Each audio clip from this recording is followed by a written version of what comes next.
ಎಲ್ರಿಗೂ ನಮಸ್ಕಾರ. Welcome to my channel. ನಾನು ಮೌನೇಶ್ ವಾಲಿಕಾರ್. ಇವತ್ತಿನ ಈ ವಿಡಿಯೋದಲ್ಲಿ CISF ಕಡೆಯಿಂದ ಒಂದು ಅಧಿಸೂಚನೆಯನ್ನು ಹೊರಡಿಸಿದ್ದಾರೆ. ಅದರ ಬಗ್ಗೆ ಸಂಪೂರ್ಣವಾಗಿ ಈ ವಿಡಿಯೋದಲ್ಲಿ ತಿಳಿಸಿಕೊಡ್ತೇನೆ. ಅದಕ್ಕಿಂತ ಮುಂಚೆ ಇನ್ನೂ ಯಾರು ನನ್ನ ಚಾನಲ್ನ ಸಬ್ಸ್ಕ್ರೈಬ್ ಮಾಡ್ಕೊಂಡಿಲ್ಲ, ದಯವಿಟ್ಟು ಸಬ್ಸ್ಕ್ರೈಬ್ ಮಾಡ್ಕೊಳ್ಳಿ.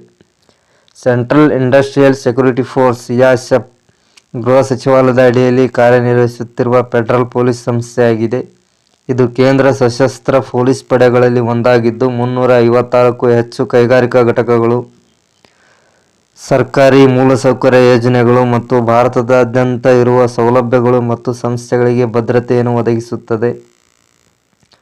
ಪ್ರಸ್ತುತ ಈ ಸಂಸ್ಥೆಯು ಖಾಲಿ ಇರುವ ಹುದ್ದೆಗಳನ್ನು ಭರ್ತಿ ಮಾಡಲು ಅರ್ಹ ಮತ್ತು ಆಸಕ್ತ ಅಭ್ಯರ್ಥಿಗಳಿಂದ ಅರ್ಜಿಯನ್ನು ಆಹ್ವಾನಿಸಲಾಗಿದೆ. ಈಗಾಗಲೇ ಅರ್ಜಿ ಸಲ್ಲಿಕೆ ಪ್ರಾರಂಭವಾಗಿದ್ದು, ಆಸಕ್ತ ಮತ್ತು ಅರ್ಹ ಅಭ್ಯರ್ಥಿಗಳು ನಿಗದಿತ ಅವಧಿಯೊಳಗೆ ಆನ್ಲೈನ್ ಅಥವಾ ಆಫ್ಲೈನ್ನಲ್ಲಿ ಅರ್ಜಿ ಸಲ್ಲಿಸಬಹುದು. ಮತ್ತೆ ಈ ಹುದ್ದೆಗೆ ಅರ್ಜಿ ಸಲ್ಲಿಸತಕ್ಕಂಥ ಅಭ್ಯರ್ಥಿಗಳು ಯಾವ ರೀತಿಯಾಗಿ ಈ ಹುದ್ದೆಗೆ ಅರ್ಜಿ ಸಲ್ಲಿಸಬಹುದು ಅಂದರೆ, ಆಸಕ್ತ ಮತ್ತು ಅರ್ಹ ಅಭ್ಯರ್ಥಿಗಳು CISF.gov.ನಲ್ಲಿ ಆನ್ಲೈನ್ ಮೂಲಕ ಅರ್ಜಿ ಸಲ್ಲಿಸಬಹುದು. ಅಭ್ಯರ್ಥಿಗಳು ಆನ್ಲೈನ್ ಅರ್ಜಿ ನಮೂನೆಯ ನಕಲನ್ನು ಸಂಬಂಧಿತ ಸ್ವಯಂ ದೃಢೀಕರಿಸಿದ ದಾಖಲೆಗಳೊಂದಿಗೆ ಫೆಬ್ರವರಿ 25ರೊಳಗೆ CISFಗೆ ಕಳುಹಿಸಬೇಕು. ಸಂವಹನ ಉದ್ದೇಶಕ್ಕಾಗಿ ಸರಿಯಾದ ಇಮೇಲ್ ID ಮತ್ತು ಮೊಬೈಲ್ ಸಂಖ್ಯೆ, ID ಪುರಾವೆ, ವಯಸ್ಸು, ಶೈಕ್ಷಣಿಕ ಅರ್ಹತೆ, ರೆಸ್ಯೂಮ್, ಇತ್ತೀಚಿನ ಭಾವಚಿತ್ರ, ಯಾವುದೇ ಅನುಭವವಿದ್ದರೆ ಅದರ ಪ್ರಮಾಣಪತ್ರ ಮತ್ತು ಇತರ ಸ್ವ-ದೃಢೀಕೃತ ದಾಖಲೆಗಳನ್ನು ಸ್ಕ್ಯಾನ್ ಮಾಡಿ ಅಪ್ಲೋಡ್ ಮಾಡಬೇಕು. ಭವಿಷ್ಯದ ದೃಷ್ಟಿಯಿಂದ ಅರ್ಜಿಯ ನಕಲನ್ನು ನಿಮ್ಮ ಹತ್ರ ಇಟ್ಟುಕೊಳ್ಳಿ.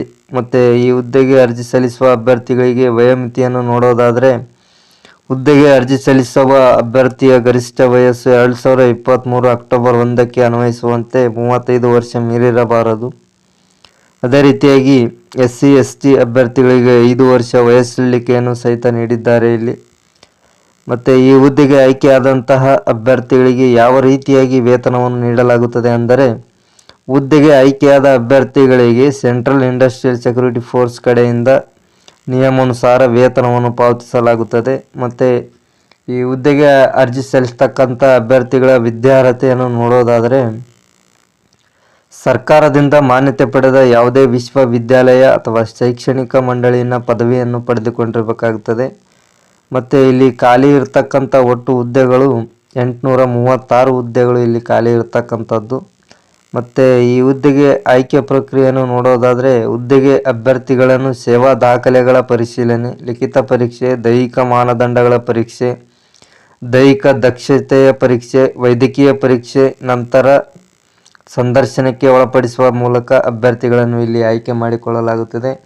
ಮತ್ತು ಮುಖ್ಯವಾಗಿ ನೋಡೋದಾದರೆ, ಆನ್ಲೈನ್ ಅರ್ಜಿ ಸಲ್ಲಿಸಲು ಕೊನೆಯ ದಿನಾಂಕವನ್ನು ನೋಡೋದಾದರೆ 20/2/2024 ಈ ಹುದ್ದೆಗೆ ಅರ್ಜಿ ಸಲ್ಲಿಸತಕ್ಕಂಥ ಅಭ್ಯರ್ಥಿಗಳಿಗೆ ಕೊನೆಯ ದಿನಾಂಕವಾಗಿರುತ್ತದೆ. ಮತ್ತು ನೀವು ಸಲ್ಲಿಸತಕ್ಕಂಥ ಅರ್ಜಿಯ ಪರಿಶೀಲನೆ ದಿನವನ್ನು ನೋಡೋದಾದರೆ 10/3/2024 ಈ ಹುದ್ದೆಗಳ ದಾಖಲೆ ಪರಿಶೀಲನೆ ಇರಲಿದೆ. ಮತ್ತು ಆದಷ್ಟು ಬೇಗ ಈ ಹುದ್ದೆಗೆ ಅರ್ಜಿಗಳನ್ನು ಸಲ್ಲಿಸಿ.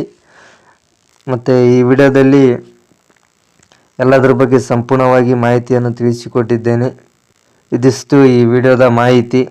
ಈ ವಿಡಿಯೋ ಇಷ್ಟ ಆಗಿದ್ದರೆ ಶೇರ್ ಮಾಡಿ, ಲೈಕ್ ಮಾಡಿ, ಕಮೆಂಟ್ ಮಾಡಿ. ಅದೇ ರೀತಿಯಾಗಿ ಇನ್ನೂ ಹೆಚ್ಚು ಜನರಿಗೆ ಶೇರ್ ಮಾಡಿ. ಮೊದಲನೇದಾಗಿ ಸಬ್ಸ್ಕ್ರೈಬ್ ಮಾಡಿಕೊಳ್ಳಿ. ಇನ್ನೂ ಹೆಚ್ಚಿನ ವಿಡಿಯೋಗಳು ಈ ಚಾನಲ್ನಲ್ಲಿ ಮುಂದೆ ಹಾಕ್ತೀನಿ. ಧನ್ಯವಾದಗಳು.